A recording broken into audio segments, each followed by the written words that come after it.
everyone. Thanks for joining us again. We are back on the Dr. Cashflow channel, and today we have special guest with us again. He has graced us with his presence once again, and we are so grateful. Mr. Carlo Turner with the Mm. CEO Fund. He has come to give us an interesting topic that is very unusual that many are not aware of. So we just want to educate you so that you can be able to build your wealth of abundance. All right, Of welcome, course. Mr. Carlo. Thank you for having me, Doctor. It's always a pleasure. It's a blessing to be on. I'm grateful to be on. By the way, I've been monitoring your channel. You have some very sophisticated individuals on here. I'm very honored to be with you again. Thank you. Yes, thank you so much. We appreciate that. So Yeah. today we're going to ask you, we're just going to pick your brain a little bit on what is called the self-directed IRA. Ah, wonderful. One of my favorites. Awesome. The only other favorite thing I have to that is the whole life insurance policies. But for a guy like myself, who's a fund manager of the Crown Estates Opportunity Fund, affectionately known as the CEO Fund, I'm going to be talking about that a little bit. But I love self-directed IRAs. Self-directed IRAs are one of the most powerful Mhm. allowed legal entities to give you the safe haven and at the same time allow you to invest in opportunities that can generate profit margin for you. And Mm. as long as you use the self-directed IRA for the profit margin opportunities, the profits itself, you have to pay the capital gains on. But the principal that you removed out of the self-directed IRA, you never have to pay tax on that. And so this is a beautiful mechanism designed complementary of the United States government. I'm very excited about it. Thank you, Uncle Sam. Exactly, All right. exactly. Okay, so my first question for you today is going to be on the benefits. What are the Oh, benefits of using self-directed IRAs for note lending versus staying in the stock markets? okay.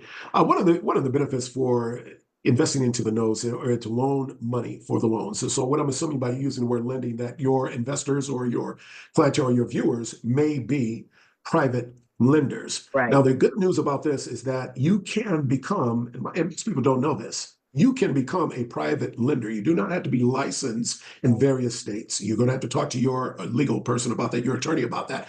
But you can become a private lender out of or from your self-directed IRA. The funds can be withdrawn from the self-directed IRA to a situation or circumstance where you're lending money to that particular situation to profit. Now, if they lend money or borrow money from or withdraw money from the IRA, let's say that it is not a loan, you're going to extract funds from the IRA to purchase stocks. The unique thing about this is that you're now at significant risk. Stock market goes down, you are at the risk of possibly losing Hmm. entirely the funds you have worked so hard for that you have in retirement posture in your self-directed IRA. That is the one thing. If you loan your funds to an entity or a individual who's operating as a self-contractor or professional investor in an LLC to purchase mortgage notes on your behalf or to do a JV with them to buy mortgage notes, now you're in a better position. And I'll tell you why. Number one, because when you do this, the mortgage note is secured against the real estate property, which has equity in the property. All mortgage notes are never at 100% of the same value of the property unless there's a severe drop in the real estate market. But for the most part, I would venture to say 90%, 95, 98% of the time, you're going to have a mortgage note that has discounted in terms of equation to the value, equity in the house. Then the mortgage note itself, which you're buying, usually is purchased or acquired at discount. So you have discount of the mortgage note, which is equity in the property here. Then the mortgage note here, which is first lien position, if you're smart, first lien position. And there's strategies with that by buying seconds, but I'm going to keep it safe today for first lien position. That note is usually purchased at discount and it brings monthly income.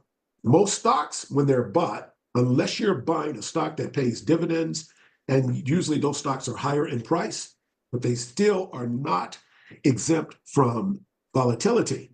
Mm. So you can get dividends from a stock, but you're subject to high volatility versus getting dividends, or if you will, monthly cash flow or monthly income, as many call it, from a mortgage note. The borrower pays their mortgage every single month.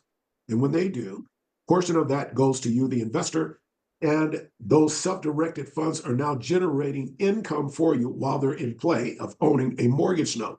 So this is a beautiful thing. So the difference between the two, to answer your question, is that there is volatility if you utilize, and many people do, the IRA funds, depending on what stock you buy, you have volatility being in the stock market because you're buying securities that are volatile versus investing into mortgage notes, either by acquisition outright or loaning your funds as a private lender to an entity that will acquire the mortgage note for you and share with you in the profits. You have higher security, higher safety. The beauty of this is that you'll always know where the property is. You Right. will know and have title to the mortgage note. This secures your investment funds, and there is a monthly dependable disbursement coming right back to your IRA. That's another benefit for this as well that I want to also articulate on. Okay. Beautiful, beautiful question.